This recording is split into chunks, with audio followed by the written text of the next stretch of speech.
You're listening to Ordinary Eccentrics. I'm Courtney Lofton, and together we'll uncover the extraordinary lives of ordinary people. Let's hop into it. Hello. Hi, Courtney. Hi, Tania. How are you? Good. How are you? Really good. Thank you so much for joining today. No, thank you for having me. Okay, so we're going to jump right into it. First, I'll have you say your whole name, your first and last name, for me, and then we'll start the interview. Okay. Tania, Correia, Assuncao. Nice.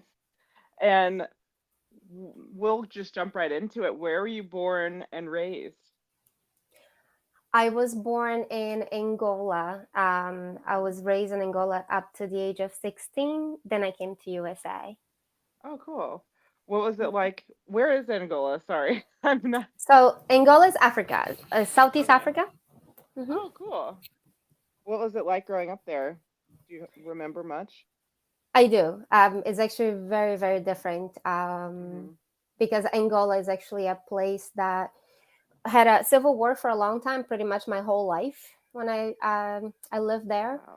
Hmm. So is I lived in the city that didn't have. It was kind of like a simple city, but I had a really Hmm. good childhood being there because it was very simple. Yeah. But then when we moved to the capital later on, when the war got really bad, that's when I remember life being very challenging and Mm. different. So I would say what it was like. Imagine not thinking of a future, not knowing how a future will look like every single day, just living for the day. That's kind of what I remember in terms of like when I was already a teenager. But it's Yeah. just, I don't know if you want me to go in depth with As this, much but as it's, you're comfortable sharing, yeah, I'll keep asking questions. yeah, no, sure. So living in Angola, let me see, I was born and raised in the city called Malange. Hmm. I was there until up to the age of 12 or so, and then the war broke out around 1992, and it was really scary in a way Hmm. where we will go to the capital, and then a few weeks later they will say everything is good, go back because classes are starting. We will go back only to be threatened again, and now we have to go back to the capital. So I did a lot of back and forth of, and never know how you're going to get back to the capital or where you're going to stay. Um, and just going to the airport to catch a plane, even though you had no ticket, Yeah. and competed with everyone who kind of shows up there to be picked up, whichever aircraft shows up to pick up someone Hmm. to take to the next city. Um, that's kind of how it became after. But early on, I would say prior to age of 12, it was Hmm. actually really fun. It was so simple, such a simple life where Hmm. we didn't have a lot. The way that we would play or even have fun as a child, it was really in a way that you Hmm. would never expect, where I would go to the hospital to look for like trash areas and just pick whatever I can find to play doctor. Um, Oh.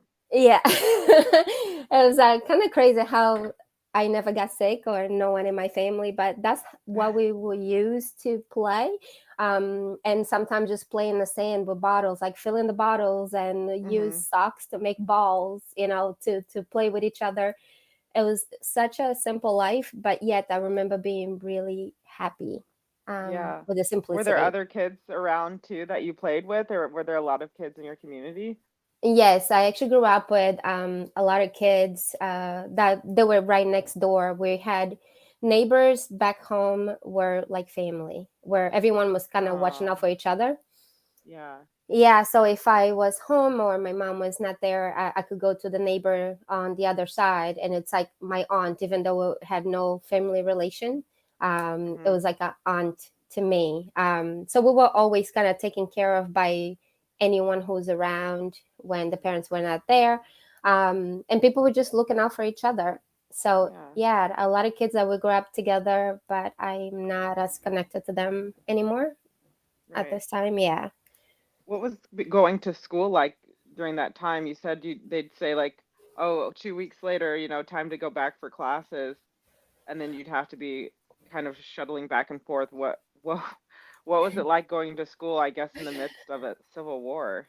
Yeah, no, school, it changed. It was not fun for me. I would say I always loved school. I still love school, and but I did so much more before the war broke out. Mm-hmm. And I was like an excellent student. Everyone always said how smart I was. But then during the war, when we had to go back and forth, sometimes we'll go to the capital, and then eventually my brother will say, "Well, you need to now have a tutor because you're missing out," and he'll pay for someone to tutor me for like math or Portuguese, Mm-hmm. things like that. And but then after a while, I start to lose interest in school because of it. I Mm, think there was just a lot of trauma that you end up kind of getting by living a life that way. right. And I remember feeling this despair of like going to school just because I have to, not Mm-hmm. because I want to. And I would challenge even the educators. Like one of the schools that my brother kind of put me in, it was a good school, but I didn't care to a point where I will end up kind of going to school late, and then they would tell Mm-hmm. me, "Well, you can get it, and you have to wait for the second." It's almost like a second. I forgot what they would call it. There was like a time slots where if you late, you have to wait until the class kind of changes, then you get Okay, in. yeah. And I lost. It's almost like I lost fear for anyone with guns, where I would just Mm, jump the walls and they would go after me, and I didn't care. So I lost I kind of got desensitized by mm-hmm. seeing folks with guns. I was not scared, and I did my best in school, but without really caring all that much about how far I will go. But I think it's Mm-hmm. because I couldn't think of a future. Yeah. And the people with guns were there because, like, just to protect the students, like, from anyone maybe trying to attack the school. I would say for that, but it's also I think it's just any country that have wars or in Africa in general, they tend to have almost like policing at the school just to keep things cool between people, Mm. fights, to protect also from people from jumping walls so that they don't interrupt classes. Oh, It's just the wow. way of being, and that's how I remember. Yeah. And then you moved to America at age 16. Yes. Tell me about that. Where'd you first go when you moved? Oh no, I came to Boston, Oh, which cool. I still live here in Massachusetts. Mm-hmm. So been here the rest of my life pretty much. But I came here. My mom came a year before, so Mm-hmm. I came in '96. My mother came in '95, and she was very lucky where she played the immigration lottery for anyone who wanted to get uh, I would say visa, not a visa, to get legal in the United States. I guess there were Mm-hmm. other means to become legal, but there was a lottery for certain countries, and Angola was part of it. Because of the war, they allowed anyone who applies for asylum. Some people were granted. She did the lottery. A lot of people told her it wouldn't work, but my mom, she had a vision and she Yeah. decided I needed a change. So she went in and applied for it, and her name came up. Wow. So yeah, because I was underage, my younger sister were underage, so we went right under her wing, and we all became permanent residents within months of me arriving to the United States. Cool. And so Yeah, so you did you jump right into like United States high school 1996? yeah, Or I I guess did. I did. what was that like? It was very different by means of I didn't speak English when I came in, so Okay. it's going into school speaking Portuguese and kind Mm. of being bundled up with anyone who spoke other languages. Mhm. Studying ESL, and I was excited, but it was more so because it was the first time that I saw opportunity, and I thought there's actually a future for me because Mhm. I can see it, I can sense it. Things that I never saw at home, I could see that I can work at age 16. So for me, it was just like an eye opener of seeing possibilities. Yeah. And yeah, so because of that, I kind of went hard where I would tell my friends, if you speak to me in any language that is not English, I'm going to Mhm. pretend I'm not listening because I made a point that I have to learn English if I want to go to college. and that was my ultimate goal. So Nice. I practice and I kind of stay on reading by getting a dictionary and just really try to communicate with my teachers and going into what is it, a summer school for Mm-hmm. ESL. And then a year later, I was able to have conversations, and that's kind of how I started. Wow. So Yeah, kind of like within a year, your motivation totally changed where it's like I'm in a war zone essentially, and now you're in a place where, okay, I can see a path towards a new future, and like you went full force for it. absolutely. Where did you, I guess, where did that motivation come from? Was it like unexpected? Were you just like, yeah, like tell me more about your mindset at that time when you like started setting goals Yeah. for yourself. No, I think it was just it just came naturally from coming here and going to school, seeing people from all over the world, uh, Mm-hmm. kind of everyone just trying to figure how to get through high school. How do we learn English? Although I spoke Portuguese, other folks spoke, Spanish and Chinese, but we all had similar backgrounds where we all come in for a reason to United States, and everyone is looking for an opportunity. And the more I heard of things that you can do here, it just opened up my mind to possibilities. Just Mm-hmm. like a friend of mine telling me, well, she's going to get a driver's license. And I said, driver's license at 16? Can I apply? And she's like, yeah. And I remember that same day I said, I'm going to go with you. I'm going to take the test too. And she was like, you need to study. And I said, I can study on the train. And she almost didn't believe. She's like, it's taken me a while and I didn't pass the first time. You shouldn't do that. You should study. But I believe in myself so much at that time that I asked Mm-hmm. for, can I make copies of your documents? And I studied while I was on the train and I passed with flying colors. So I think it was just Wow. motivation. Yeah. Knew what I wanted and I went after it. Yeah. And especially getting your license at 16, that's such a sense of independence that comes with Yes. that. Yeah. And even my What was, job. yeah. I mean, yeah, you get a job, you get a car, like nothing can stop you at 16 years old Yeah. when you So it have was your great. license. It's so fun. Had you seen anything about America, like TV, media, movies that like gave you an impression of what it would be like, or were you just kind of going in blind? No, I was going in blind because so where I came from, we didn't really have a lot of channels to watch. Hmm. And we had one television at home that I remember. So that means that the adults will take over. And I Hmm. had like maybe 5 minutes a day for cartoons because I used to love cartoons even my early teenage years. But other than that, I was always doing something else. Like I had chores. I was always busy because they kept me busy on purpose. So I was never really in front of the television to watch or to know what United States feels like. All I knew is that it was different and it was better because Yeah. my mom came here many times before. I came here when I was 5. My uncle wanted to, told her that they can take care of me, but my mom thought I was too young, which I'm glad she thought that way. So we end up going back. But so I don't think that I would. It's not. I don't think I saw possibilities Right. from a TV. It was me coming here and actually by observing others and how far people could go and how jobs were, seeing kids my age working, that gave me that Hmm. sense of I can do it too. If they can do it, I can absolutely do it. Yeah. And like the 90s, to me, it just was is such an iconic time in America because you've got like the emergence of so many different types of music. You've got MTV, like cell Hmm. phones are starting to become a thing.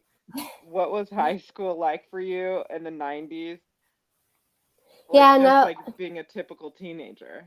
no, I think I probably was more focused than a lot of the other kids that I remember Yeah. because I was set on on competing with others. For example, I had friends that if we were taking a test, I always wanted to know what was your grade on it because I wanted to beat you. Yeah. I just had that competitive kind of mindset with my Hmm. colleagues, and if we had to study, I made sure that I pull sometimes an all night or be up until 2 in the morning because I wanted to make sure that I aced the homework. So it's like a few that I remember that were like-minded, that today they actually have gone far as well. But I had that I was never the ones that had, like, some people had phones or pagers, they had all Yeah, those. And pagers. yeah, I didn't. And I remember I had a friend that kept making me feel bad about the fact that I didn't have it. And then I had to, after a while, I became so blunt. Maybe I was, but I didn't know I was that blunt, that I had to remind people, like, I'm not here to show off or to have a pager. I'm here to study. That's my focus. Right. And anyone who made me feel less than or because I didn't have it, I was so open to literally say I no longer want to be a friend. Yeah. So I think I just had a very different mindset than many of my classmates from what I remember. Right. And you were, Yeah. it sounds like you're able to set the boundary anyway. Mm-hmm. Say like I'm here for a reason and I have my goals. A lot of people don't have that early Yes. on. Yeah, I think it's the age. I was already Yeah. 16 and I think I became mature because I had to. So Right. my mindset was very different than a kid who was probably being raised here in the United States. And even many of them were not raised here, but I think they already had this idea of how United States should be.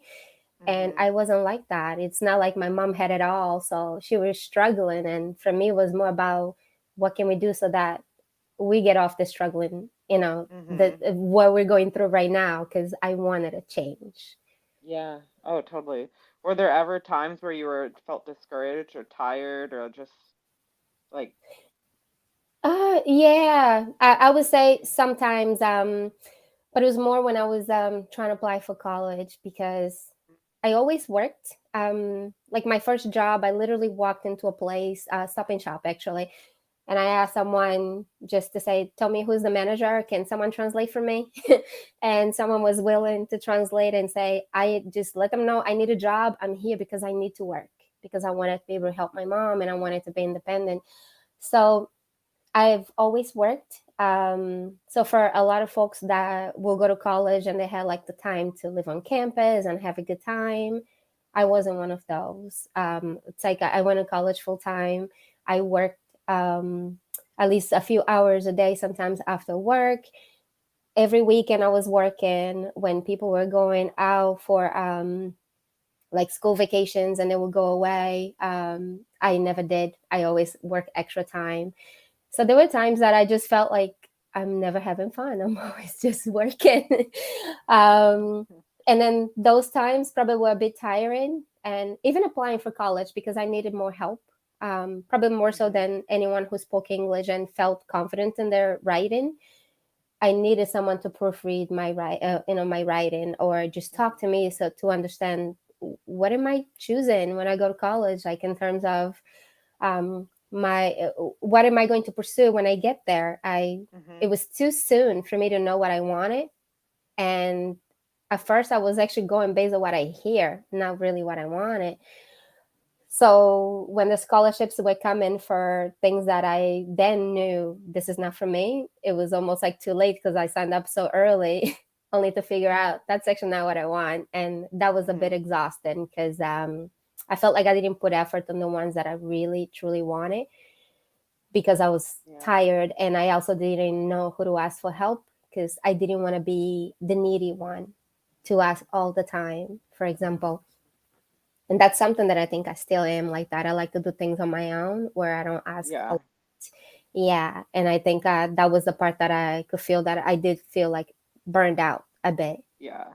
And Yeah. that's the hard part too, having to know what you want to do, and like almost the pressure of having to figure that out so you can apply and like apply for scholarships and things before you even get the chance to experience all of the Mm-hmm. different classes and the different subjects that you could take, and then figuring out what it is that resonates with you the most. Yes. So what did you end up going in to study? So I end up getting a bachelor's in criminal justice and minor in Okay. English and psychology. Okay, cool. Mm-hmm. And was that what you went in wanting to do, or did you kind of uncover that throughout your So time in there? I realized later on that I really loved whenever I watched like a show that I was so into law, and then I thought I wanted to Yeah. go to law school, so I pursued that. Um, but when I graduated, I thought about going to law school. I did my LSATs. There were a couple of barriers that kind of happened to me not applying for law school at some point. Hmm. Yes, but I was actually trying to pursue that. I did Kaplan. I studied, Hmm. to make sure that I was prepared. But I made a couple of mistakes, and all that there's a reason behind. Yeah, But totally. yeah. Hmm. And so following that, uh, graduating from college, what Yeah. were you living at home also while you were in college? Yes, I did. I commuted instead of living on campus. I was trying to figure the best way to pay without coming out with a ton of debt. So Yeah. it was more focusing on my money has to go for the classes, for books, and whatever I owe. At least when I graduate and I get a job, I'll be able to pay back. And it was kind of like that mindset of how much debt do I have to get when I get out of this that I'll be Right. comfortable with. That I wish I didn't have. I didn't think that way, but I don't think I had anyone to check in with to really figure if Hmm. this is the right way to think. But I did pretty all right. It's just that I actually didn't go, like, I did internships and all of that. I knew what I wanted. But then once I did the internship, I realized that's not what I want to do. Hmm. I end up going for social work instead in my career. Okay. Yeah. Nice. Yeah, I mean, that's how I I started. yeah, I can definitely relate to that experience in college where like I've worked since I was a teenager and you are used to working hard and you like working hard and then so you almost like work hard towards anything, but then I never had a mentor and like Hmm. that's my one wish. Like I wish I'd even gone to like guidance counselors at the school to just get some guidance and advice, mentorship Yeah. because it is so hard at that age to sort Hmm. out like how you're going to plant these seeds for the rest of your life. Absolutely. It really is. It takes time to get there, right? To realize Yeah. all of that. Hmm. And like looking back now, if what sort of advice would you give yourself um at that age, like trying to figure out what your path was going to be in college? I think I would have told myself to relax a little. Mm, Maybe not to rush everything. Uh, from even in terms of me working all the time to even take some breaks because I didn't get the experience that many folks that were my age were experiencing around that time. So I felt like I missed out even on friendships. mm, Many people I went to college when they had an event, I always kind of excuse myself out of the events. And today I wish I didn't do that, that I built those connections. Um, so I think I would have told myself to slow down a bit and try to enjoy the process a bit more without feeling the need to rush. mm-hmm, And even to immerse myself in certain things that I wasn't ready, like certain classes that scared me at first. And then I decided mm-hmm, to let me take the next semester. Like I wish that I was so open to just go and let it be without fear of judgment of who might question if I speak the right English, etc. That I wish that I didn't think of certain situations uh, to just like allow myself to be present um, and enjoy the process. yeah. Where do you think that sense of urgency came from? I think it's financial, Mm-hmm, thinking that you have to finish your education in 4 years. If you don't, then you extend, and now you have to pay a lot more out of pocket because even if you're getting some support at the end, the support gets less from FAFSA, so mm-hmm, your loan increases. I think it was that thought, and yeah. at the same time, knowing that I will pay back, but even when I pay back, I have to make sure that I'm still helping my mom. I think it was a sense of responsibility that made me feel Mm-hmm, that I needed to be more aware of finances and how it's going to be, and not knowing how that also works. Like when you graduate, when the bills come, how does it look like, and that you can work yeah. with them in terms of payment plans, etc. So I would say it was like that financial commitment that, Yeah. yeah. It puts the pressure on. Mm-hmm. It really does. Like I can definitely relate, and it's just like for me, I just get annoyed and overwhelmed, and yeah, it's just like I don't like it. Yeah. Uh, but you mentioned you got into social work Mm-hmm. as like your first career job out of college. What were you doing? So I work for the Department of Transitional Assistance. So I Okay. started there as a case manager. So it's like social worker. Where when I first started, it is actually the first time that I learned about the department and learned that the government has, all these benefits for certain people. Mhm. Because I was just looking for a job and I was doing an internship. I wanted to go to become a probation officer, and while applying for my to go to law school, but then there was an opportunity to apply for the job, and I think it was the first time in almost 30 years that they were hiring. And I thought, Oh, they're going to hire only 40 people or so. I'm going to try. And I went for it and I got the job. I was one of the lucky 40s out of like 600 people. So that made me feel like I'm very lucky to be here to work for the government, and mhm. also trying to understand how the process works. So I started working with people like teenagers that needed directions. A lot of folks that came Mhm. in and they had a lot of financial issues, and many of them psychological issues. And I noticed the change that I can make in their lives by just listening. Um, and sometimes even identifying better ways to help them further, so that it wasn't just the financial part, that people started asking me for time to just show up to talk because of how they felt. uh, how I took care of them by paying attention to their needs, etc. That it just, I had such sense of fulfillment with that job that Yeah. I literally forgot about law school. you Wow, know yeah. yeah. That's definitely feels like the purpose-driven work that we all really Hmm. look to have. Yeah. What did you learn about yourself in those Yeah. conversations or in helping so many different people who are in so many different Hmm. kind of walks of life? Yeah, I think I learned probably the struggles that I had that I never even thought they were struggles gave me some kind of sense of strength, that I was able to Mm, connect with people because of that I could see the individuals that were coming through the door seeking for support as people that really needed help.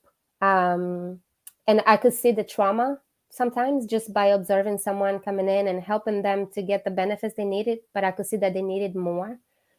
mhm. So I learned that I'm, I guess, an empath before I didn't even know what that was, Yeah.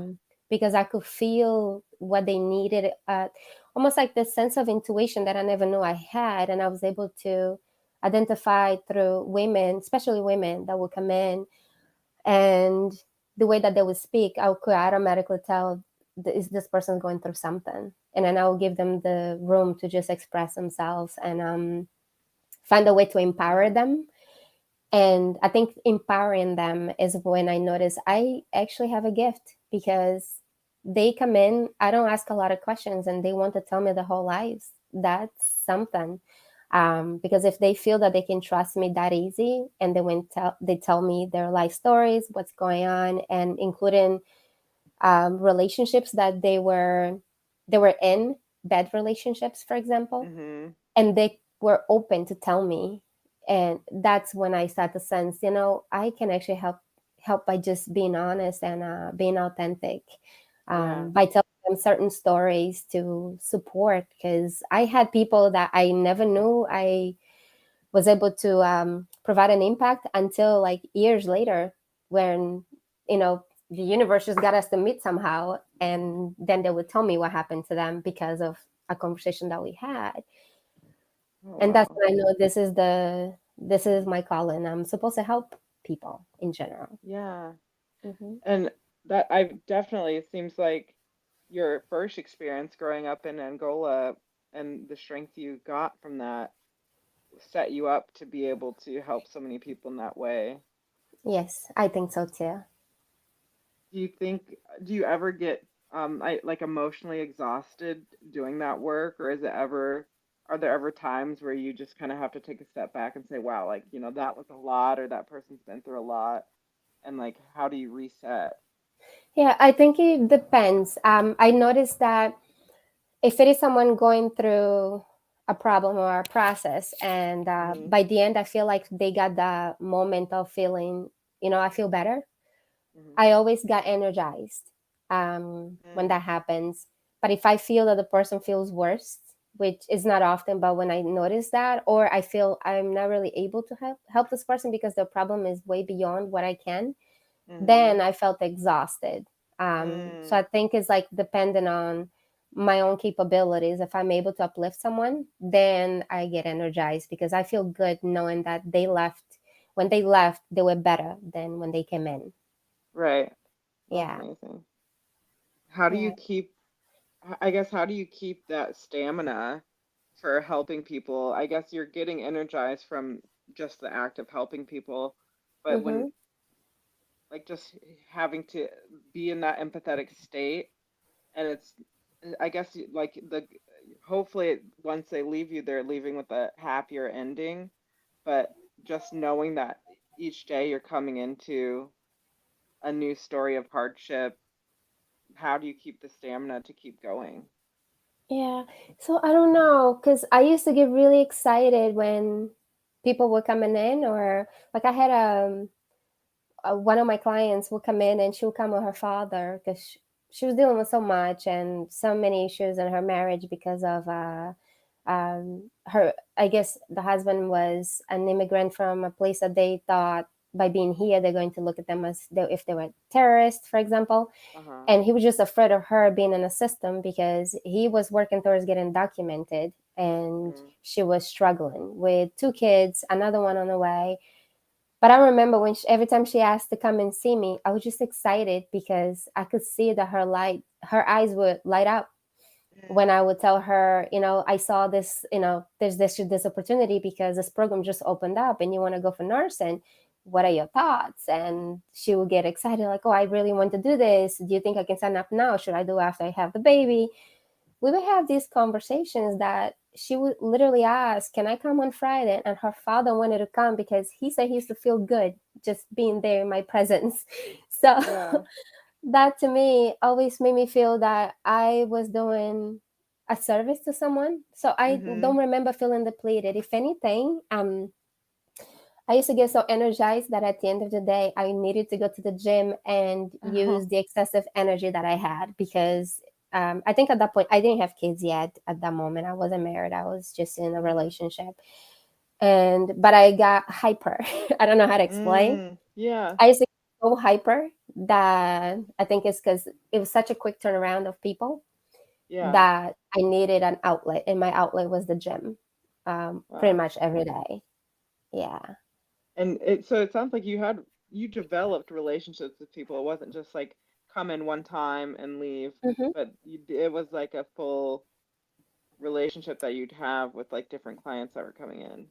Yes. So it was especially because I did they call the EA caseload, where it's like a mix Uh-huh. of people. So my clients were my clients unless their case would close more than 30 days and they will go to someone else. But I had people that the case closed. When they apply more than 30 days later, they wrote letters to the director to ask to have me back as a case Oh, manager. yeah. And I would gladly take them because if someone took the effort to write that down, I wanted to take them back. So there was that. But no, we built relationships. Like I remember the first day that I started working after my training, there was this woman that she was about to go through an appeal process. So I review her case before the appeal, and I identify a small error that someone had made before that could Mm-hmm. fix her case, and she will actually be owed money back. So I was really happy to go through the appeal process. But what I remember is that this woman was going through so much, and you could see that she takes a lot just by Mm-hmm. observing her. That the trauma on her face was enough that when I explained to the referee what was happening and how we can fix, and then they closed the case, and I had already fixed it, and she got money back the next day. she was so excited that she went around the table to give me a hug. And Mm. then she saw me a few weeks later, just going for lunch at Stop and Shop, and she ran to me to give me a hug as if she knew me her whole life. Mhm. Oh, So yeah, so it was like those things that so it's kind of hard for you to feel exhausted when you see the benefits that come from you yeah, being totally. open. Yeah. And what I guess with being working with people who are in situations where they're needing help, they're needing guidance, what would you say like most people don't know or understand about people who are struggling? So I think it's sometimes people that work in places like this, there are times I get that they can get desensitized where Mm, they start to assume things because you might have a person committing fraud here and there, but it's not everyone. So there are folks that once they identify that one person was committing fraud, they start to see everyone with a light that this person probably doesn't need the funds, but they're trying this or they're lying about this. And mm, I think it's perception that I think reminding folks that everyone is going through something and to have that mindset of empathy, even when you have your own bias, to kind of remove your mm-hmm, bias every time you meet someone, it's really important because people are going through a lot. And sometimes folks think, so if someone is applying and they're not documented, they just assume you came from another country, you're not documented. Government doesn't give funds to anyone who's not documented.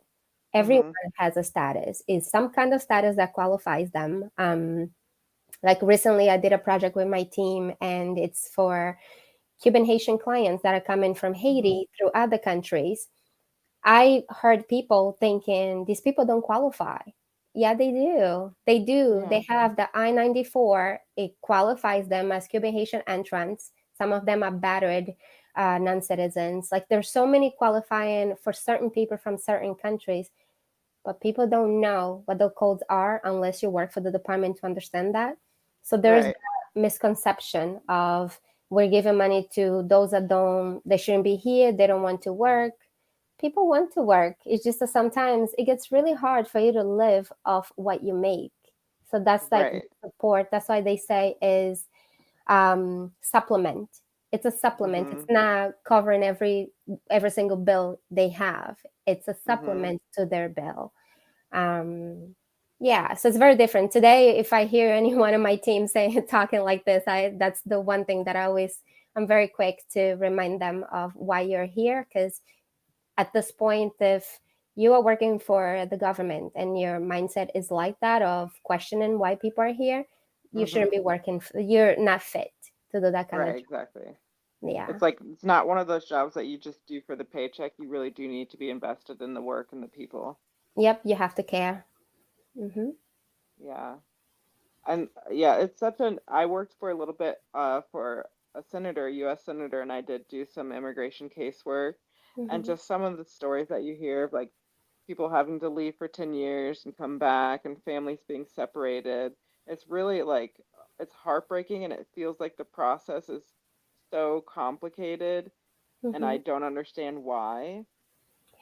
But it's nice to hear that there's also people on the other side to help navigate like all the webs of Hmm. paperwork and government rules and laws to actually get people the help and the services that they need.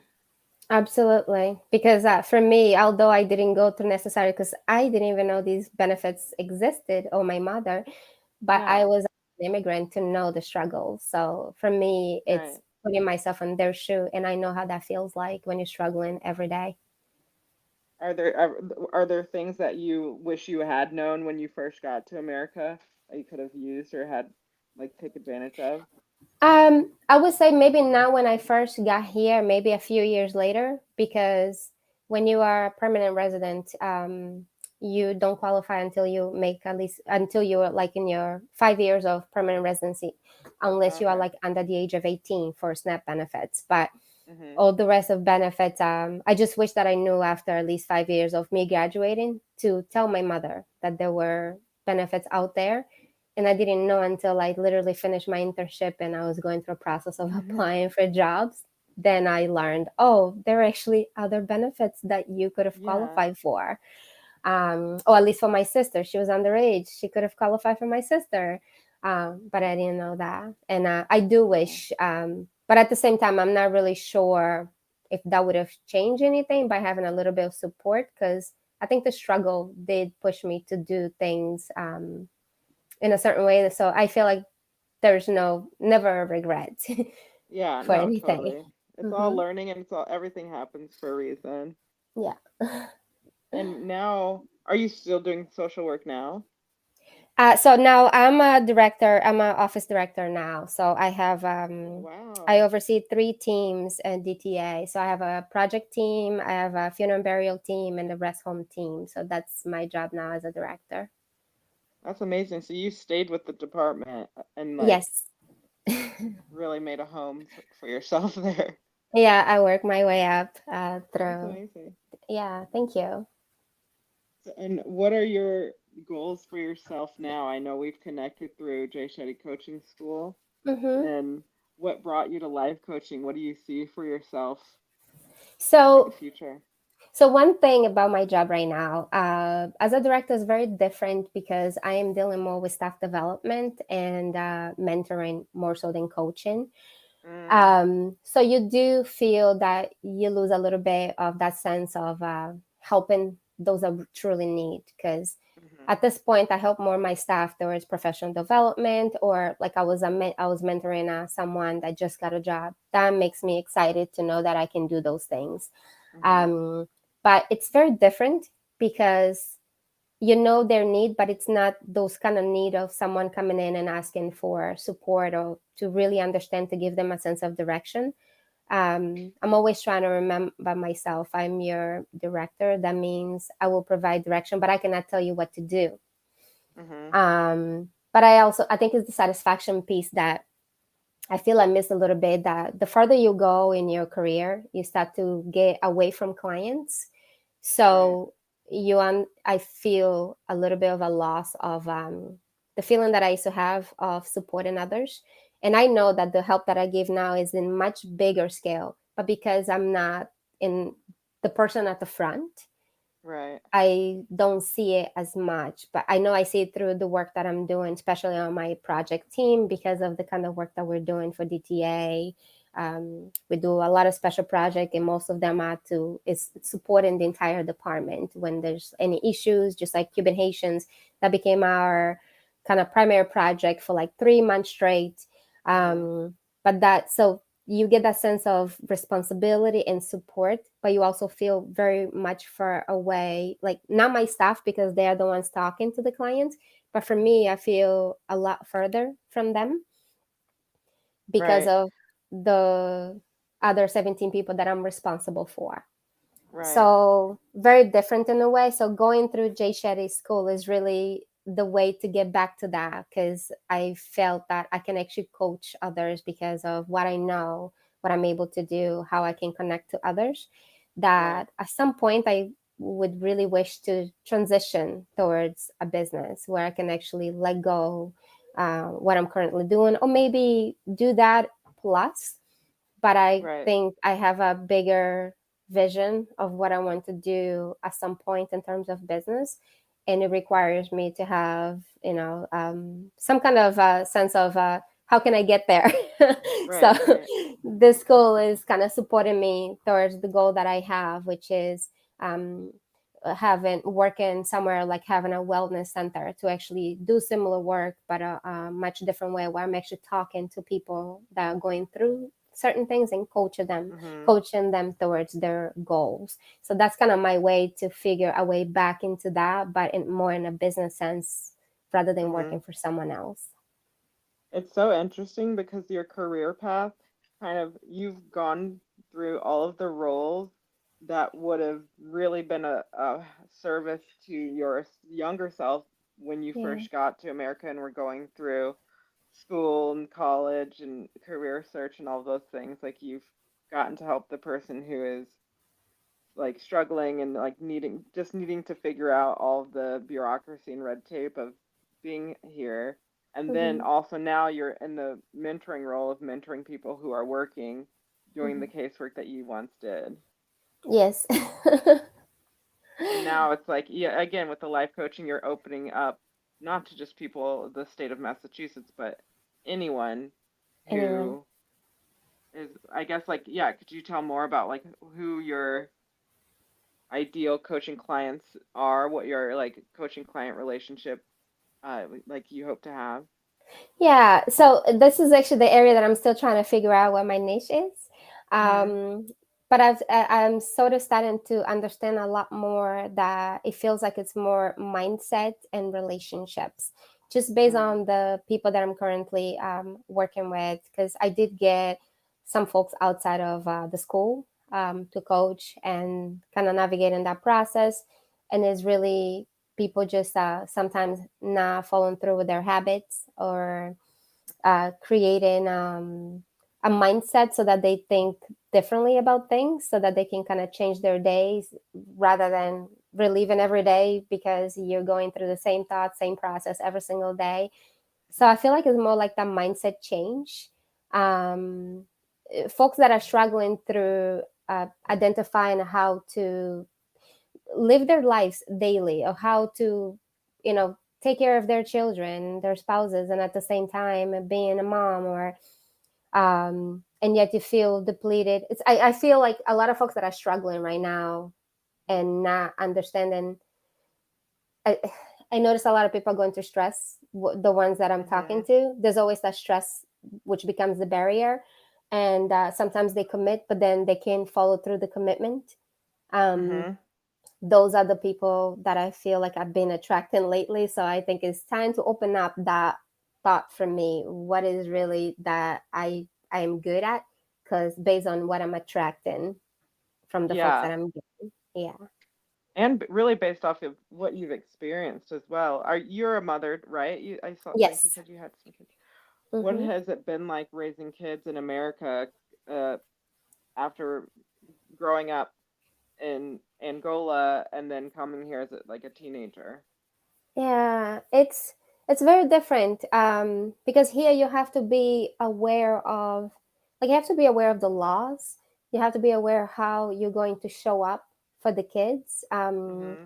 because it not only here they all observe everything that you do and how you do certain things. Like I grew up, sometimes I did something wrong, my dad would, hit me with a belt, for example.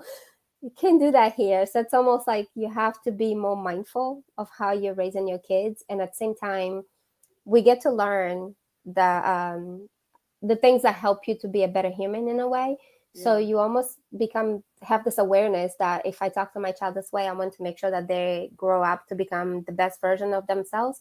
Mm-hmm. Therefore, I have to speak to them in a different way, maybe have more of a conversation instead of just saying, this is what you need to do, Mm-hmm. so that they are also understanding and you're helping them to increase their level of uh, in terms of communication, Yeah.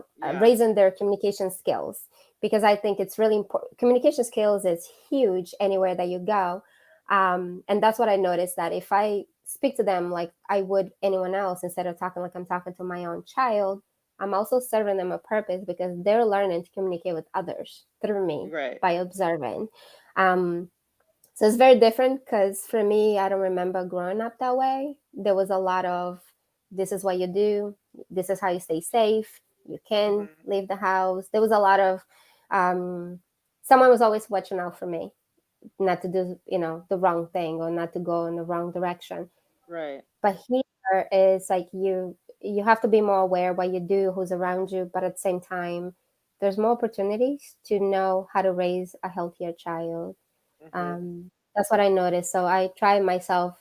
I'm not perfect. I have days that I fall off grace when I yell, but I'm more mindful to have more conversations and never to have an answer that doesn't have a reason behind it, so that they understand why I'm doing certain things or why I said no to certain things.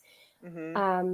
So that we are communicating, and not only as a parent, but also that they can see me as someone that they can trust to go to with anything. And I remember growing up that way because my memory is really, um, some of my memories are, I'm having a hard time remembering until I have certain conversations. So I feel Mm-hmm. like I blocked out a lot of things, and I wonder if there's trauma behind it, because sometimes I hear things or someone tells me about something that happened and I don't remember. Mm-hmm. So I feel like I have memory that is kind of covered somehow. Yeah. And Yeah. does that stuff come up sometimes when you see your kids like being in ages that you once were and just kind of how different their life is and like do you ever remember things about Not your life? really. No, it happens more when sometimes if I watch a specific movie, like Uh-huh. I don't watch a lot of TV or movies per se, but like some war movies, sometimes it triggers me, or not Oh, triggers me, but yeah. something comes up and I remember when I was in a certain place. Yeah. And more through watching something that just triggers a memory, or someone like my sister telling me a scenario, and then that might trigger a memory that I haven't thought in a long time. Um, yeah, but it's more like that. But never, I don't think I ever remember thinking through my children. Mm. Yeah. Do you feel like you're still processing some of the things that you saw or experienced? I feel sometimes, yes, not as often, because I think, I don't know. I think I noticed that my family is really resilient. Mm-hmm. Probably because my parents, one thing I didn't say, my parents are immigrants from Cape Verde, the Cape Verdean Islands, and they went Okay. to Angola before I was born. Oh. So I think it's like they are always used to looking for the best next thing, Yeah. that everyone is very resilient, that I don't remember ever feeling very sad. That even when I think about when I went to college, I remember a teacher that said to me, "If you write a book, I will buy it, because I've never seen someone who's been through war, civil war, through the things that you've been through, and yet you are so happy." Yeah. um, and I remember her saying that to me. But today, when I try to remember what I told her, I don't remember what I said. Yeah. It's like, so what would you, I guess, what would you say is what keeps you, what maintains your joy? Where do you find this happiness from, and where have has it come from throughout the years? Yeah, I think it's kind of a natural thing for me. I'm always, I think it's my mindset. Mm-hmm. I always look for what's positive or what's the best. Like if I'm not feeling great today, even today, this morning, I felt some type of way. I think I just didn't sleep very well. I always try to identify how to get back to myself, how to get back to Mm-hmm. feeling good again. I don't stay in sadness for too long. No matter what goes on, I always try to remember that there everything happens for me, not to me. Mm-hmm. So it has to do, I think, with mindset of choosing to see things differently. Like even things that happened in the past that I may feel like, wow, that was sort of traumatizing, or I spent too long on that scenario. I always try to remember that that was a lesson, because I wouldn't be where I am if I didn't experience that. Mm-hmm. So I take all the experiences as a positive, that it's serving me a purpose, it's teaching me something. So it's okay that I go through this, or that I went through that, that it was for me, not to punish me anyway, but I got something from that situation. So Mm-hmm. I do think it's just mindset, because I notice a lot of people in my family are like that. Mm-hmm. Not everyone, but here and there. So my father is one of them. He's super positive, even though right now he's going through, late stages of Alzheimer's. He's Mm. still someone who's always smiling. Even when he doesn't remember me, he's just he's just a happy guy. Yeah. How does that Hmm. feel for you to have a parent now with Alzheimer's who doesn't remember? Oh, it's devastating. Alzheimer's is one of the most devastating diseases, I would say, because Mm. it's he's been going through this for, I think it's been about 10 years now. I Wow. am his healthcare proxy. I'm the one who does all the documents for him, for example, Mhm. and so I'm pretty much in the middle. Any calls comes through me, and it's hard to see someone who was so strong, so Mm. intelligent, to be diminished to a point of being like a childlike. Mm. So it's difficult. It's just, I think what gives me joy is to know that he's happy and he's Yeah. being taken care of, and that's kind of the sense of being okay, because there's not much we can do about it. So it's just as long as we're ensuring that he has the last few years happy. That Yeah. makes me feel that it's okay. But it's really hard, especially when you notice the changes and you think, oh, look like he was on this level today. Looks like he's in the late stages, probably the last stage, and you are. And I'm always analyzing Mhm. because I feel like I'm a little more realistic, and I have like my sister who is very sensitive, so I try to tell her information in a way that doesn't hurt her. But I'm the one that tends to be more realistic about the situation because I always tell her being realistic is not being harsh. It's just about it's a way for us to prepare for what's coming because it will come. We just don't Right. know when. But how do you prepare yourself? So you got to work on your mindset so that when it happens, it's not so devastating that it breaks you apart. Right. What Yeah. would you say to someone who maybe is struggling with being resilient, if they've experienced traumas or they've experienced hardships within their family, or even as we all age and like hardships with parents aging and becoming a parent, what would you tell them in terms of it giving advice and mental resilience? Wow. That's a really good question. I I don't know. I think for me, I probably would just say that life happens. You just can allow something to knock you down where, it stops you from living. That life will go on, just like when you start to think about a job that you have, and then tomorrow you don't have that job. Like, are you going to now not want to live because you lost a job? Hmm. That you have to see the positive side of everything. That every situation has an answer. Anything that you go through, there's a possibility, and it's kind of look into what is this teaching me, and be okay with that. I think it's accepting the situation, not to say that you have to go into sadness, but accept, but try to make the best at the time when you realize this is happening. Because it's not easy being a parent, for example. It's definitely not easy. I can tell you that. I have a 3-year old and a 7-year old.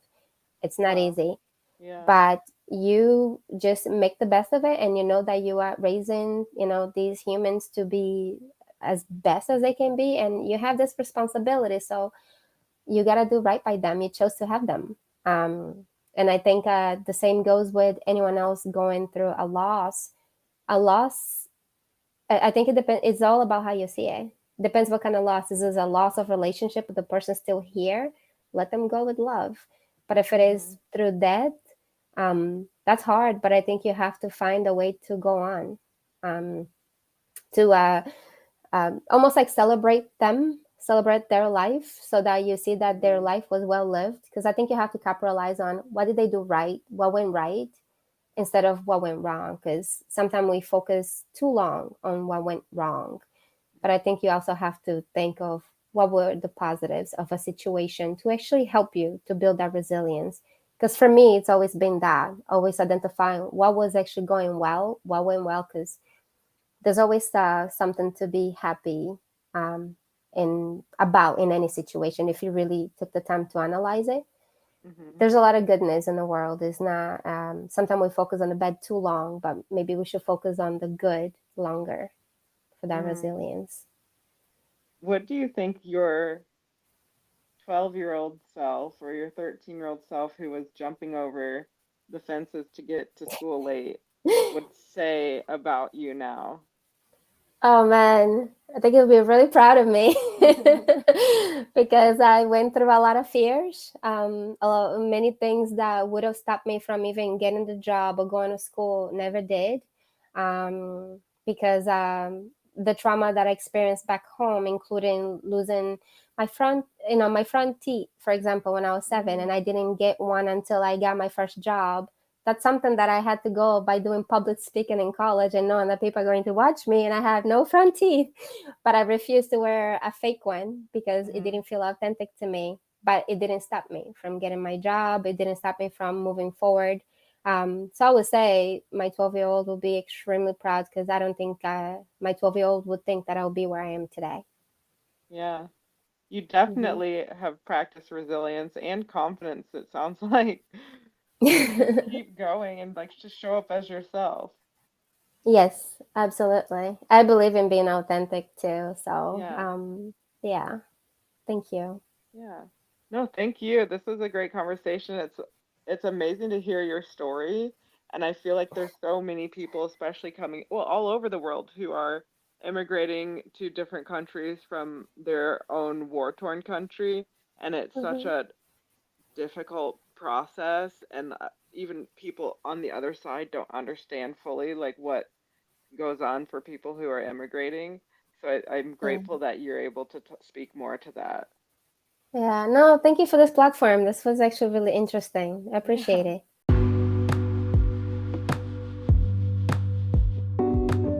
Thank you for joining us today. If you like what you heard, please subscribe and join us in our next conversation where we'll be exploring the extraordinary lives of ordinary people. I'm Courtney Lofton, and this is Ordinary Eccentrics.